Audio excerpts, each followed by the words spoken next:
Cooker 1-2 spoon oil, pulao item ಹಾಕ್ಕೊಂಡು ಆಮೇಲೆ ಹಸಿಮೆಣಸಿನ್ಕಾಯಿ ಹಾಕಿ ಫ್ರೈ ಮಾಡಿ, ಈರುಳ್ಳಿ ಫ್ರೈ ಮಾಡಿ, ಆಮೇಲೆ ಟೊಮೊಟೊ ಹಣ್ಣು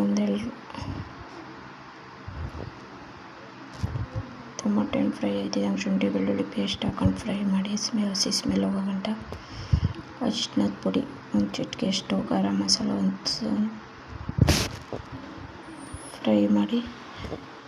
ಸೋಂಪು ಕಾಳು ಹಾಕಿರಲಿಲ್ಲ ಹಾಕ್ದೆ, ರುಚಿಗೆ ತಕ್ಕಷ್ಟು ಉಪ್ಪು ಹಾಕಿ ಫ್ರೈ ಮಾಡಿ ಮಿಕ್ಸ್ ಮಾಡಿ, ಕೊತ್ತಂಬರಿ ಸೊಪ್ಪು ಹಾಕಿ ಮಿಕ್ಸ್ ಮಾಡಿ, ನೀರು 1 ಗ್ಲಾಸ್ ಅಕ್ಕಿ 1 ಗ್ಲಾಸ್ ನೀರು ಹಾಕಿ ಕ್ಲೀನಾಗಿ ಆಮೇಲೆ ಅಕ್ಕಿ ಹಾಕ್ಕೊಂಡು ಕುದಿಬೇಕು, ಮಿಕ್ಸ್ ಮಾಡಿ ತಿರುವಿ ಒಂದ್ಸಲ ಕುಕ್ಕರ್ ಕ್ಲೋಸ್ ಮಾಡಿ ಒಂದು ಕೂಗಿಸ್ಕೊಂಡ್ರೆ ಸಿಂಪಲ್ ರೆಸಿಪಿ ಟೊಮೊಟೊ ರೈಸ್.